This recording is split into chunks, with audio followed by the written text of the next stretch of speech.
This guy behind me, what came in my LinkedIn feed about 6 months ago, Finn McKenty. And I was watching his stuff, really enjoying his perspective on video content and strategy, talking about YouTube, talking about LinkedIn. Turns out he was a part of a whole world that I didn't know about, which on his YouTube channels, he has over 1 million subscribers and has a whole world in life that existed before his LinkedIn introduction. And so Finn and I talk about what it looks like as a brand to start a video strategy, host content on LinkedIn, what should go on YouTube, what shouldn't, and I think you'll find the content really helpful if you're a company really looking to up-level your video content strategy. Let's hear from Finn.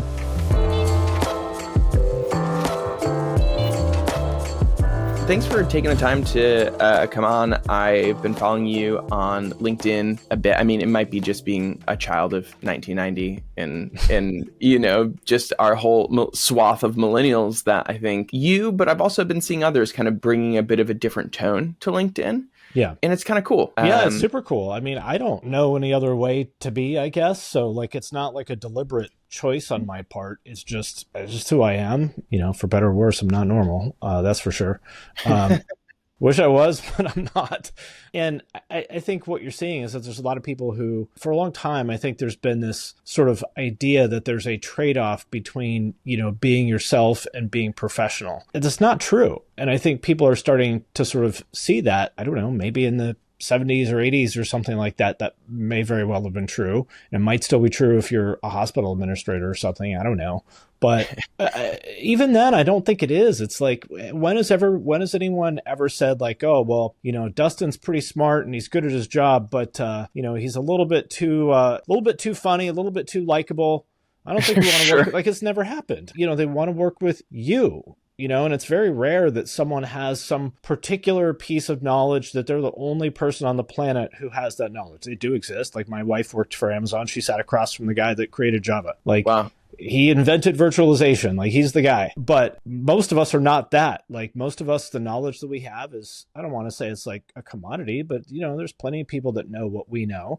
So people are going to work with you because they like you. And so yeah. I think what people are realizing is that, showing your personality is actually good for business. And I feel like that's a lot of the work that you're doing with folks. And before we get into that, because I think there's a lot to uncover there, let's give everybody the 2-minute version of you, a little bit of a backstory for people who don't know. So most people know me from YouTube. I did YouTube for about 7 years. I had 2 channels with a total of about 750,000 subscribers, 130 million views or something like that, and however many millions of views on Reels and blah, blah, blah, all that stuff. So where I sort of talked about music history, music commentary. But, that's just sort of like a side quest that ended up getting a lot more popular than I ever thought it would, which is awesome. But like, I never expected that. My career has been in product design and marketing. Started doing that about 20 years ago or so. Unfortunately, I'm old enough to be able to say that now.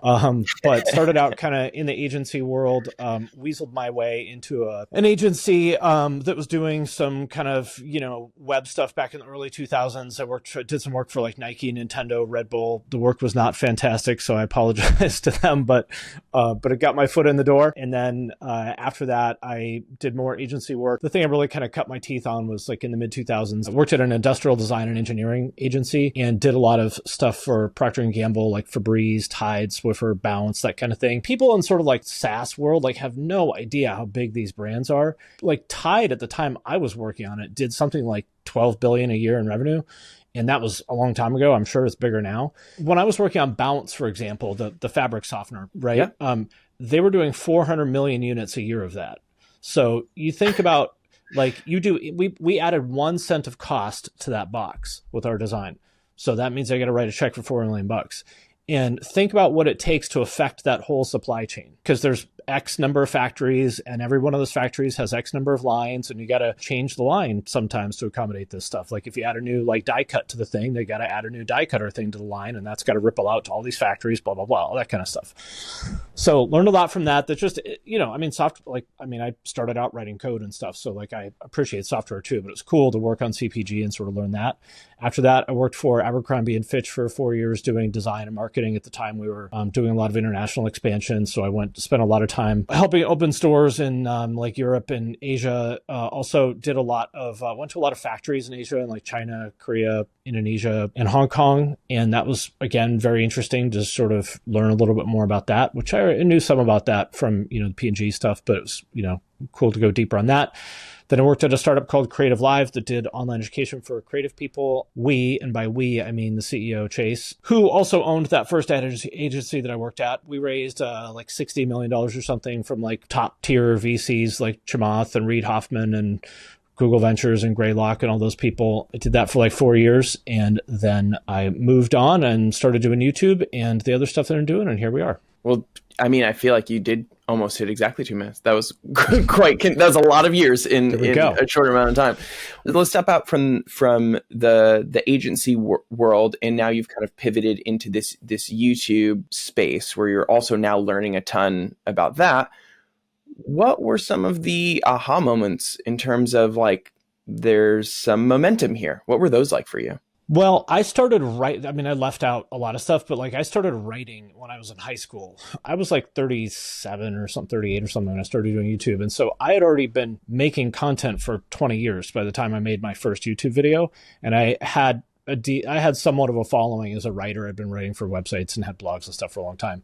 So basically what I did is just translate the writing that I had already done because I knew what worked there, just translate that into the YouTube format. And so it was really just kind of learning the nuances of YouTube as a platform and how it's different from anything else. And at the end of the day, all this stuff boils down to like just understanding human behavior and psychology at the end of the day. That's what it is. Especially the kind of stuff we're talking about here. Entertainment content is a little bit different, but the kind of stuff that we were talking about here, which would be either, edutainment or content marketing, I would think of as like persuasive communication at scale. And the root of that is just to understand, like, why do people believe this? And how do I convince them that this narrative that I would like to, tell them is true? Sure. And in that transition recently, now I don't really get into like YouTube politics and whatnot. I watched a bunch of different videos and people can go down that rabbit hole. You made a switch recently where you've kind of pulled back from quit doing YouTube. A lot of people got mad at me for it. Yes.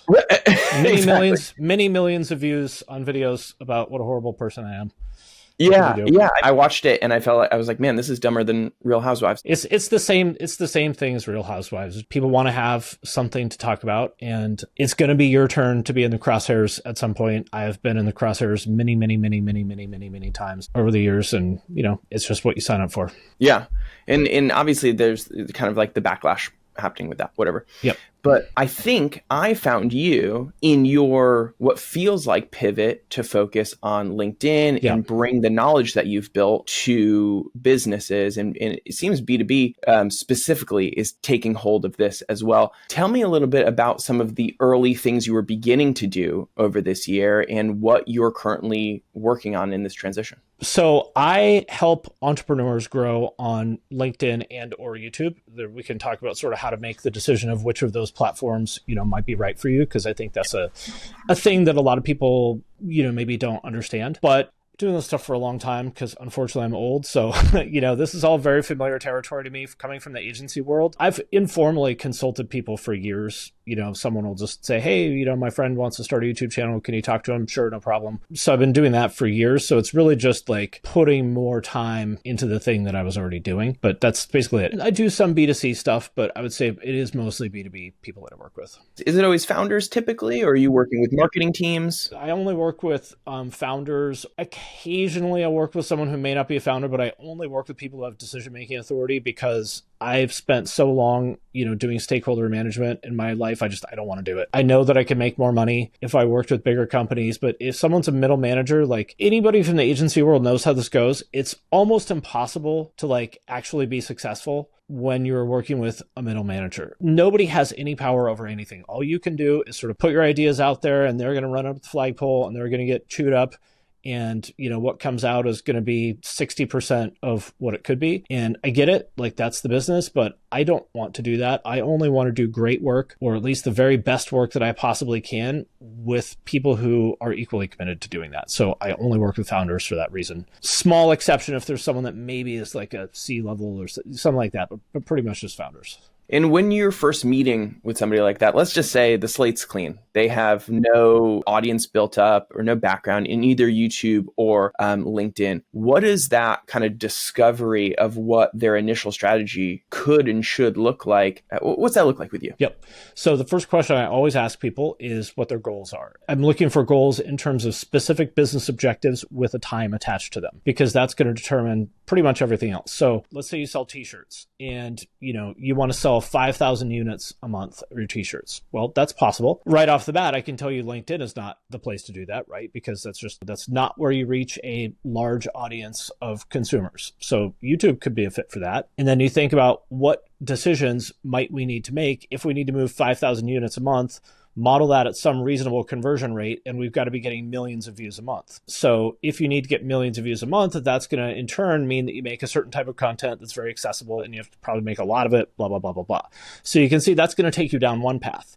On the other hand, maybe you have some sort of like ERP software for like hospitals, and you only need to get 2 deals a year and you're good, because, the LTV of these people is, whatever, 12 million bucks or something like that. So if you sign 2 clients, 2 people a year to this, ERP software, you're good. That's going to take you in a different direction. For one, it's going to be on LinkedIn. And in that scenario, quality is far more important than quantity. Like your posts could be reaching a couple hundred people, but if it's, 300 impressions, but they're all like hospital administrators with decision-making authority, I don't need to reach more people than that. So like one of my clients, he makes content for financial advisors, and the financial advisors he works with are the type of people that would work with, say, a family office of, I don't know, say like a Microsoft VP's family office that's worth 50 million bucks. So these are like very high value people. There's not very many of them. He only has like 2,000 followers, but all the people who follow him are extremely high value.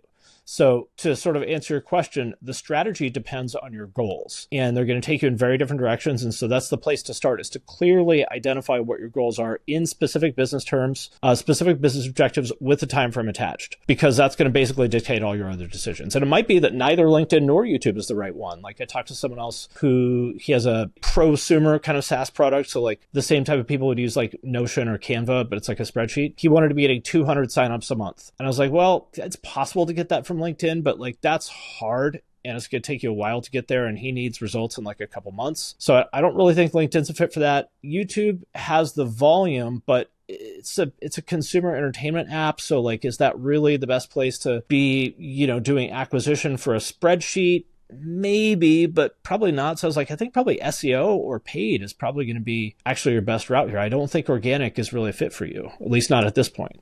Obviously, if we would feel like there's a magnet pull for D2C or a t-shirt company to head YouTube, and a natural like big ticket sale to head LinkedIn. I've seen some B2B companies, and there probably is similar to the ticket offer of what you're talking about with the spreadsheet guy, whether it's, Monday.com or some folks like that are really pushing YouTube hard.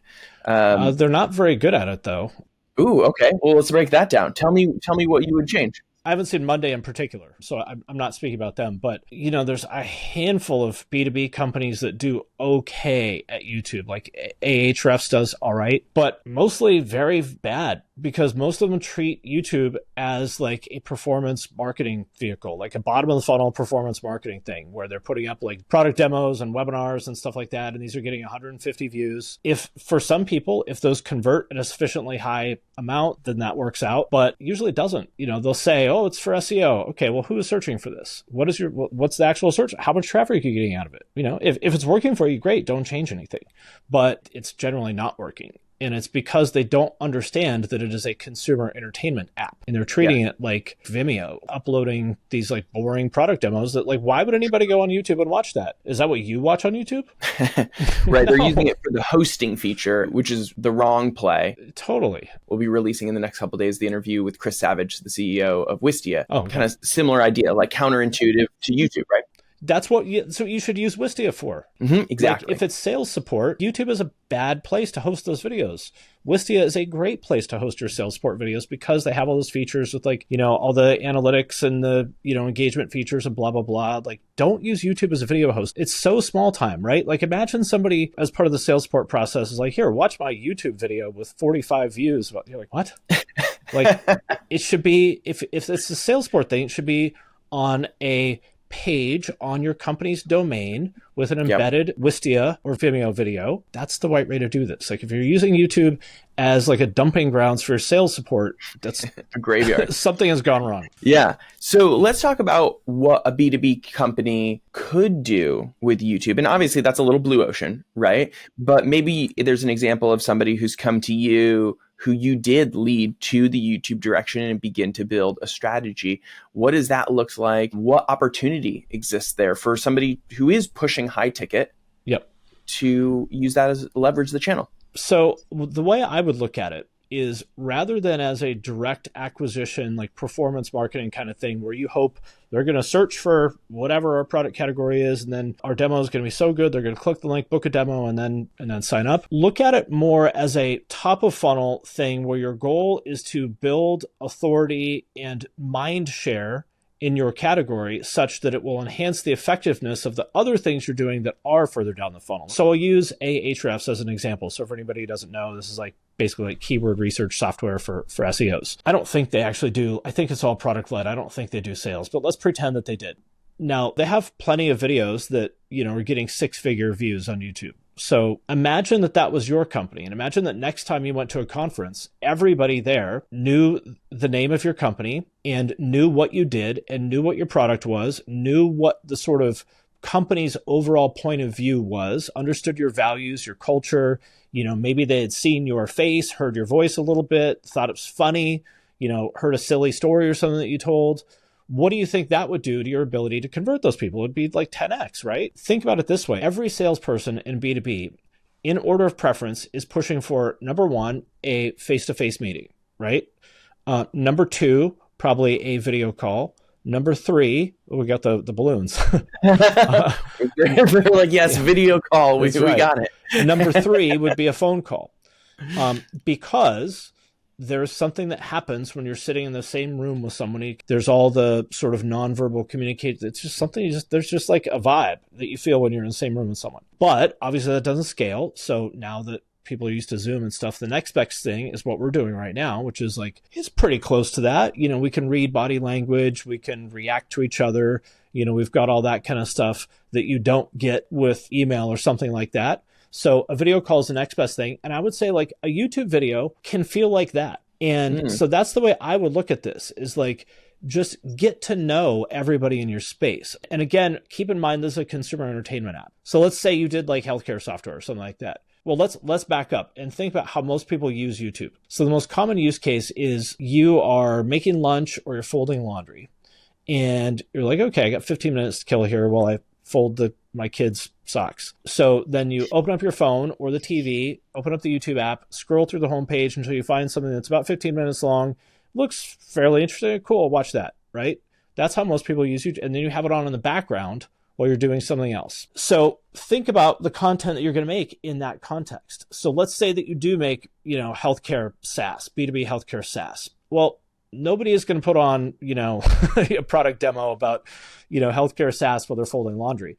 But you could make just sort of larger commentary on healthcare in general, and they might care about that because you probably know a lot about it. For example, you can make a video called like why ambulance rides cost $2,500 or something like that, and explain that to people. And explain, sure. And I don't know why they cost that much, so I'm making this up. But be like, you won't make that video. That's okay. Yeah. So, it's because they're subcontracted here and there, and these people make this much, and they're going to mark it up in insurance, and explain why that is, right? Yep. And some people walk away from that going, oh, that's interesting. I had no idea. And because it's coming from, a channel that's branded as your company name, and you could slip in a reference to your product in there, not in a way where your intention is convert people. For example, you could say, and I happen to know that the average ambulance ride costs X number of dollars because our software tracks these kind of costs. And so we have visibility of this across 375 different counties across the country. And so this number has actually gone up, and here's what that means. And then now they know what your product does, and they've heard the name of it, and it was in the context of something that was really interesting. And, probably 90% of those people are not your ICP or not in market. But a video like that, like why are ambulance rides so expensive? Couldn't you imagine that on your homepage, like with like 1.8 million views? For sure you could. And I mean, if you get that many people watching your videos, which you can, what does that do again to the effectiveness of all the bottom of the funnel kind of stuff? Like when you do cold outreach by email, imagine the person getting the email has already heard of your company. What is that going to do, right? Like if you get a cold email from someone at HubSpot, you're probably going to open it, versus at some CRM you've never heard of, you're like, get lost, get out of my inbox. But if you see, oh, it's Mark from HubSpot. Oh, okay. What's this? You bring up an interesting point. I was just talking with actually Eric Jacobson from Hatch. Does a great job on LinkedIn. Yeah, they do great. And we were talking about the perspectives of having your channel branded to your company versus launching like a show. What do you mean by a show? Like a podcast or a personal branded channel? Because I'm not generally a fan of podcasts. Sorry. I think they're generally, very rarely is the juice worth the squeeze. Yeah, sure. For companies. For individuals, might be a bit different. So the question of whether to brand it as a person, like an individual's channel, like the founder, versus the company, can kind of go a few different ways. I would say either is viable. On YouTube, on LinkedIn, it is dead. Like company page, dead. Make it a landing page. Do not ever even attempt to post. Don't do it. Yes, I know that there's 5 companies that do it well. You're not one of them. YouTube is a little bit different because there are lots of channels that have, sort of a branded name. It's fine. Like Ahrefs is one of them. Hatch could certainly do it.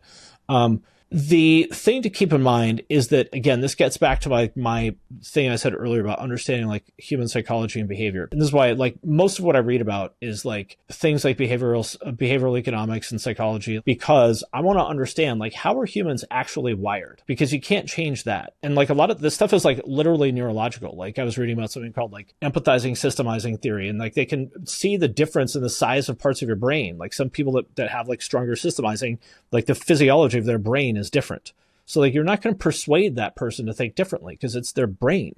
It's like the physical nature of their brain. A lot of things like in psychology are neurological in nature. You could argue all of them, but that's another question, another discussion. One of the sort of things is that humans are naturally programmed to connect with other individuals, not groups. And you can think about why that might be the case. It's because humans have a need to feel safe, both physically and mentally. Let's pretend it's, 25,000 years ago, and I'm wandering around whatever in the wilderness trying to scrounge up some berries and twigs for lunch. And I see on the hill across the way, Dustin walking over the hill versus I see 10 people walking over the hill. Sure. Which of those makes me feel more comfortable? I mean, me, certainly. 10 exactly. of me probably more comfortable, but 10 random people I can understand. Right. Yeah, exactly. So you see one person coming over here like, okay, I could deal with this, especially if I recognize this person. Okay, cool. Like I know who they are. You see 10 people coming over the hill in that scenario, and you're going to worry if they're going to try to kill you. That sounds dramatic, but remember, like our brains were optimized for that environment. And so a lot of the ways that we behave were adaptive behaviors in that context that may or may not be adaptive now, but that's still the firmware that our brain is running. So that's the context to this. So when you were making this decision, like understand that if you want to make it a company channel and you want to have multiple people on that channel, it's possible. People do it. For example, like vidIQ does it reasonably well. Linus Tech Tips also does it well, but you're making it harder for yourself. And there might still be reasons why you might want to do that. For example, the founder is always the best, well, not always, but almost always the best person to sort of be the face of the thing because they have founder authority and like people just believe that's just a story that people believe, but maybe they don't have time or maybe they're bad on camera or whatever. Maybe there's other reasons you don't want to have them be the face of it. You can have an ensemble cast, but just understand that it's going to be harder to get people to connect with 3, 4, 5 people than it is to get them to connect with one individual. So they're both viable. Just if you choose to go with the sort of company channel with an ensemble cast, just understand that you're making things harder for yourself. Sure. Now that's, connecting with the individual. And I think within, let's say, especially, the B2B world, but actually both categories, or you develop a relationship with the founder, but the likelihood of you actually continuing to like work with them to receive a service or to, have the package that you bought shipped from them, like the relationship goes away. What do you think about that almost handoff that maybe could feel either disingenuous? Yeah, I mean, that's a totally valid concern. I would address that up front. So like Gary Vaynerchuk does a good job of this. He's like the master of this, right? Sure. And he's always said many times like, hey, if you work with VaynerX, you don't work with me because like I can't.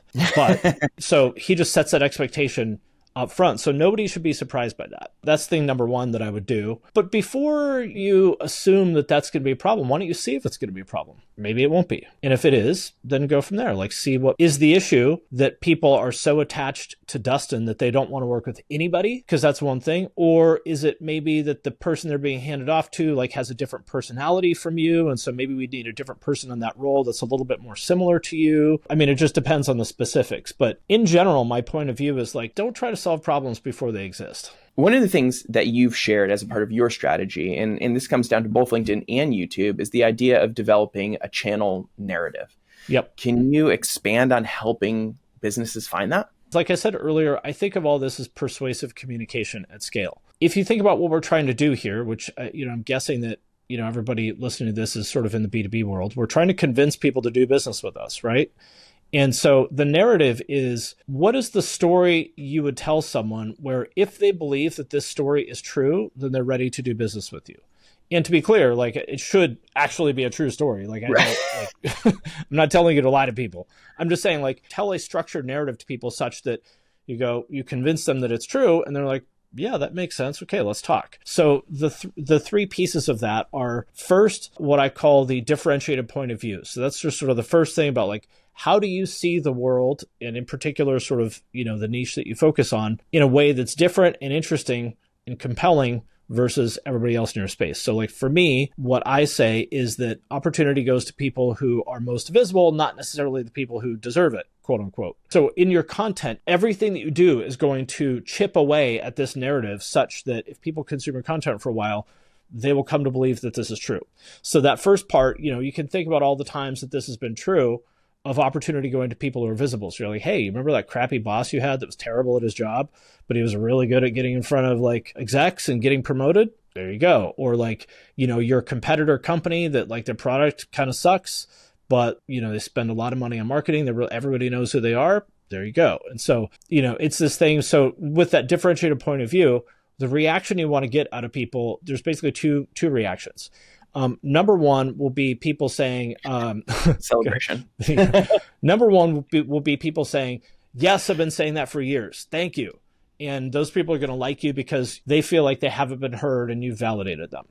The other option is someone's going, I never thought about that way before. Okay.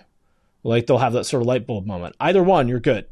And then that will sort of open the door to the next piece of it, which is what I call the mindset shift, which is, given what we just said, what's the new belief that you need in order to be successful?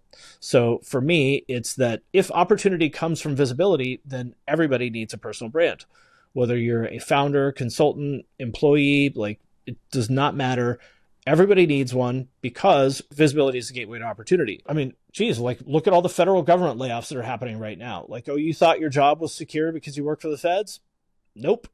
Literally anybody can and will be replaced. And so the people who will come out on the best side of that are the people that have a strong personal brand. Or how many times have you like had a job that's cool and then you get reorged and like your new manager is horrible? Or sort of the new process, even if your manager is cool, but just the way that you've sort of been, you've been layered under something else, you're like, this is awful now. Well, if you have a strong personal brand, you'll have more options than people who don't. So that's the second piece of this, is the mindset shift. And so you go, okay, I thought I was okay to just sort of keep navigating my career or business or whatever without a personal brand, but I see that I actually need one. But how is the reaction you want? Like, cool, yeah, I'm on board, but how? And so then the third part of it is the capability shift, which for me is LinkedIn and or YouTube. Again, sort of depending on sort of the nature of your business, which one of those makes sense for you. And then I'll prove that those things are true. And if you convince people that all three of those things are true, then they're like, okay, I got to do this. And the way I personally like to sort of position this is I never want to pretend like I'm the only way you can do this. Everything that I talk about with clients, I put out there for free in my content. You could do it all on your own with free stuff. And if you want to, go for it. But high value people, they'll be like, no, it's cool. Like, you know what you're doing. I want to get there faster. I don't want to do this on my own. Take my money, help me do this. Let's do it. Right? So you can think about how that same thing would apply in B2B. Again, if you sell, like, I don't know anything about healthcare, but let's just pretend you sell, this healthcare ERP software. Like, go through that same thing. What is your point of view on healthcare administration? And what is the mindset shift that your customer needs to make? Because like you believe this stuff, like whether you know it or not, you believe it. And once they make that mindset shift, what is the capability shift that they need, which corresponds to the thing that your product does? And then if they believe all those things are true, then they're going to probably be like, man, Dustin, I know it's going to probably suck to rip out our ERP, but we got to do it. You're right. And then by the time they get on the phone with you, they're like 80% converted. It's just, they just want to talk to you about like budget, schedule, like the details. They've already been sold.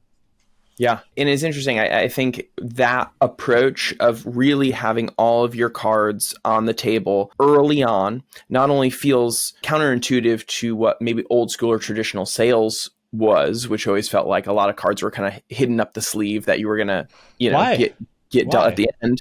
And it made no sense. It broke trust. If your stuff is that good, why would you hide it? Exactly. If you got a Ferrari, you're not like keeping it hidden in the garage, you want everyone to see it. Right. Exactly. And rev it at the stoplight. Exactly. I think also you're weeding out the people who will never believe. Yep. In those really frustrating potential sales conversations where you're trying to convert someone into your way of thinking. Yep. And then they end up being the worst type of customer anyway. Yep. It's just a miserable experience for everyone. And that's why that first part of it, that differentiated point of view, is a filtering statement to, it's the attract and repel thing. You're going to bring in the people who either already agree with you or had their thinking changed, and the people who are stubbornly digging in their heels and don't want to hear it. Okay, cool. I'm not for you. The fundamental thing under all of this is like, you can't change what people think, what people believe. You got to meet them where they already are. Right. And so every salesperson has experienced this. I remember years ago, I was introduced to like the COO of this pretty big musical instrument brand, which a lot of people, if you've ever played guitar, you would know the name of this company. And I had done a lot of like performance marketing for an artist that, was sort of part of their brand. So I was introduced to him in the context of, hey, this guy helped us make a lot of money. You should talk to him because I think he could probably help you too. And so I explained to this guy, they had this new product, and I was explaining to him like how I would sort of build a funnel for it. And this thing was like $2,500. And I was like, I can't promise it, but I bet you that I could get you, at least in the beginning, I could probably, and this is 2016, so I don't know if these numbers would be true now, but I was like, with this funnel, I think I could probably, get you conversions for like $200, maybe $300. And so in your margin on this thing is probably $1,500. So you're going to spend $200, $300, $400 and make $1,500 in profit. And he was like, so you're telling me we spend $300 and, we sell one of these things? And I was like, I think so. And he's like, I would never, ever do that. And I was like, okay. He was like, yeah, we just don't do that. I'm like, all right, then. It's nice talking to you.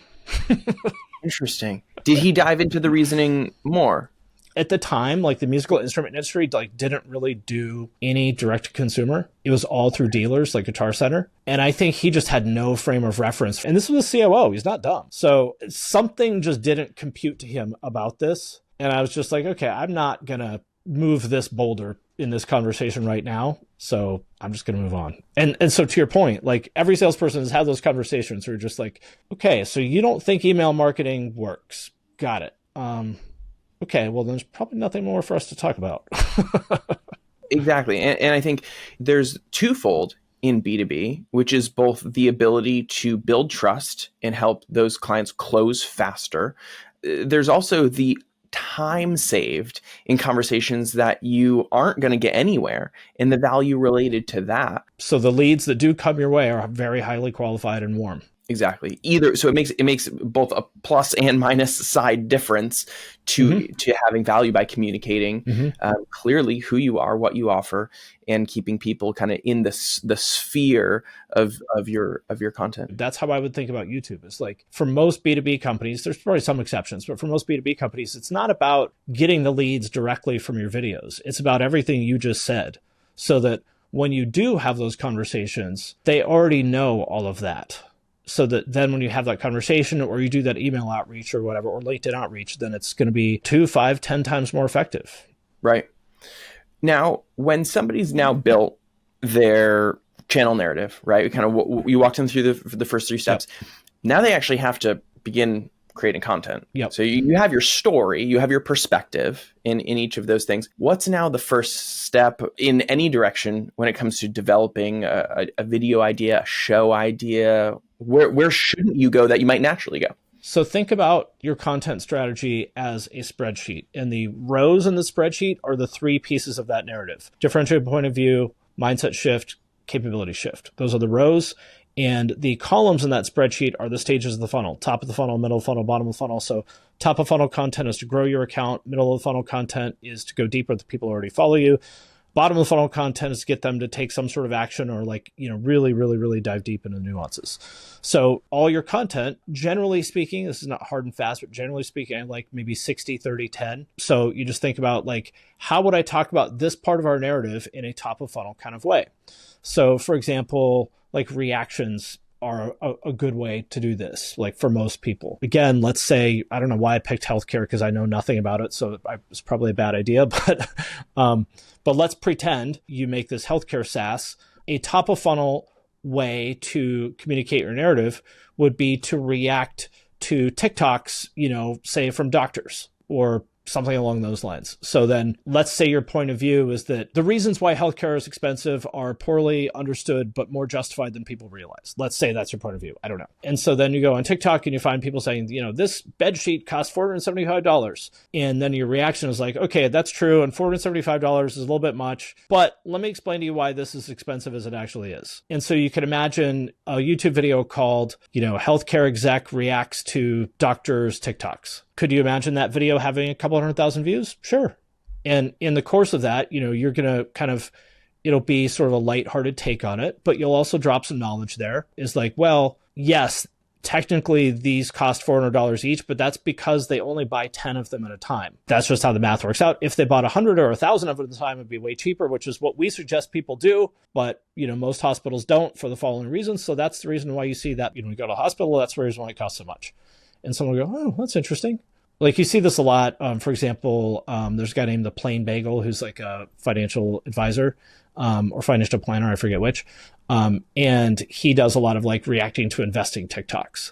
And so you can think about that's a very top of funnel way to sort of talk about, the thing that you do. And again, go back to sort of your business objectives. If your goal is to close a couple clients a year for the software, and let's say it's from your company channel, which I think it probably could be, and it's the founder. Could you imagine if your ICP is going to fold laundry, might they watch that video? I would say they might. They're not going to watch a product demo from you while they're folding laundry, but they'll be oh, okay, well, healthcare stuff. Oh, okay, sure.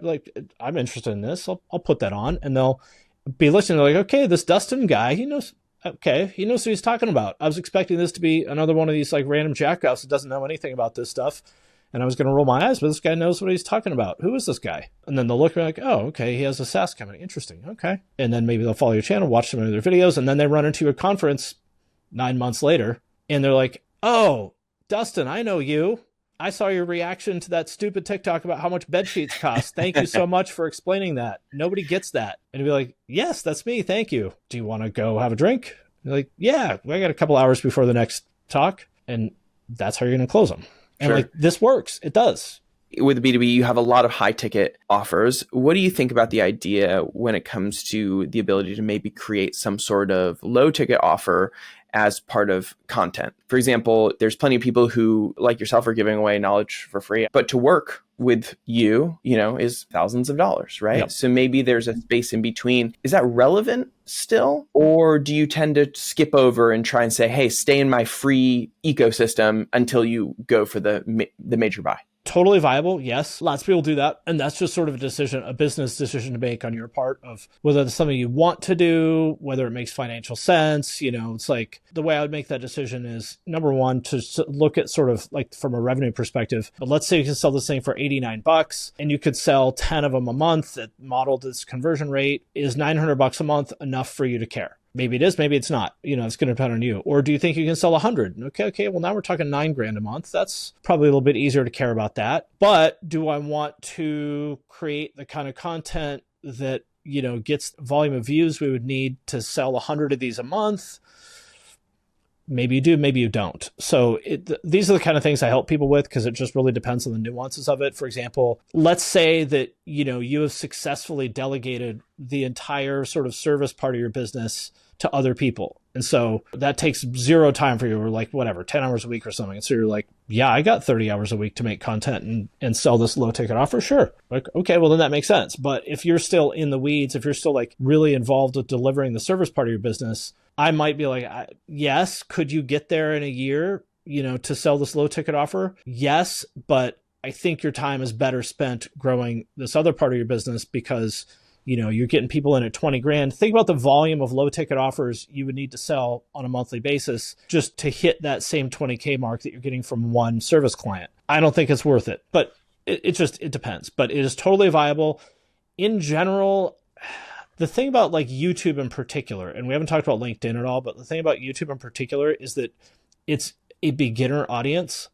So oftentimes what you would find is that you're sort of splitting yourself in half, that there's one part of your business for beginners and one part of your business for experts or for more advanced clients. And that can be tough because you're basically making two different kinds of content, two different offers, interacting with two different kinds of people once you start selling a low ticket offer, as opposed to if you're using it to just build authority and then funnel everybody into the high ticket thing, or vice versa. You could also have a totally solid business just selling courses to beginners. That's great too. I'm not as much of a fan of crossing streams, but there are certainly people that make it work.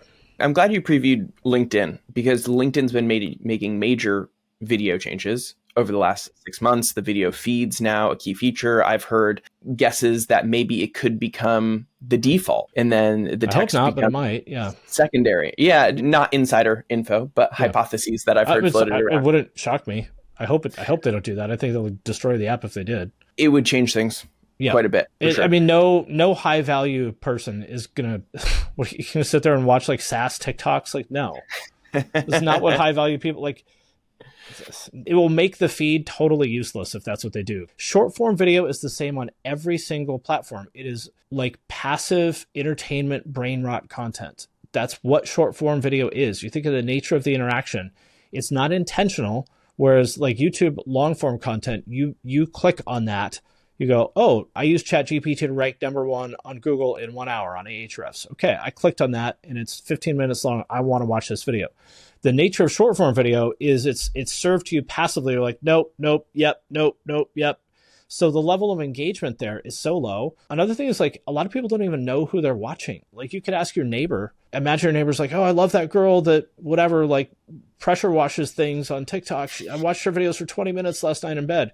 Like, okay, what's her name? And they'll be like, I don't know. So in regards to LinkedIn, like, yes, I think everybody should make video on LinkedIn because, like I said earlier, it's a good way for people to just to see your face and hear your voice. But I don't think it's actually a very good growth vehicle. I would make it more for the people who already follow you. And if you get some growth out of it, cool. But if you want to grow with that, it has to be just the most disposable brain rot content. Like it's a skit about, stupid things hiring managers do or something, which if you want to make that content, that's totally fine. Go for it. But it has to be that level of like basic. And it's a lot of stuff about like job interviews and stuff, because that's something everybody deals with. I don't think it's a good idea to go heavy on short form video for anybody that's listening to this or watching this. Like it's an entertainment format. If you want to be famous, yes, by all means, make short form video or go hard on short form. If you want to build authority, I don't think short form should be your emphasis. You should still do it, but don't emphasize it. That's what LinkedIn wants you to do, obviously, but I don't think it's the best thing for your business. So make 1 or 2 a month, I think is probably fine for most people. Of short form content, you're saying, that's purely scroll, catch you. I wouldn't even worry about trying to catch the scroll. On LinkedIn, I think that's a fool's errand. Just post Elon Musk bad and you'll get tons and tons of engagement. Is that going to help your business? Probably not. So LinkedIn is just all about quality, not quantity. Obviously, you want to like optimize your content such that it reaches, the largest audience it can, but don't do it at the expense of sort of reaching your ICP, because that's what you're here to do. Okay, so again, let's say you sell healthcare SaaS and you're getting a bunch of engagement from whatever HR managers in Europe. That's worthless. they're not going to buy your software. If you only make it in America and it's for like healthcare administrators, like it's pointless. That's totally useless. And it's just noise that is basically wasting your time to just sort through those notifications. So let's create some definitions and parameters for LinkedIn around short form versus valuable content. Give me some bullet points on each side, and then we're out. Make short form video that is optimized for people who already follow you. And if it reaches people outside of that, great. But the intended audience for it should be the people who already follow you. So the goal of this video is not even about what you say necessarily. So I would just take another post that did reasonably well and just turn it into a video, because the goal of it is for people to see your face, to hear your voice, to see your body language. Think of it as like a get to know you icebreaker kind of thing. And realistically, they're not going to be hanging on your every word and paying attention to like everything you say. You just want them to walk away from it being like, oh, okay, cool. Like Dustin seems like a cool guy. And hopefully if they have sound on, which most people don't, but if they have sound on, now next time they read your post, they're going to read it in your voice and it's going to feel like you're talking to them. So again, what does that do for your relationship with that person? I would argue probably raises the value of it quite a bit. That's a great takeaway. That people can apply that immediately. Follow Finn on LinkedIn. That's where I find his stuff. You'll find his stuff great. And talk to you soon. Cool. Thanks for having me. Take care.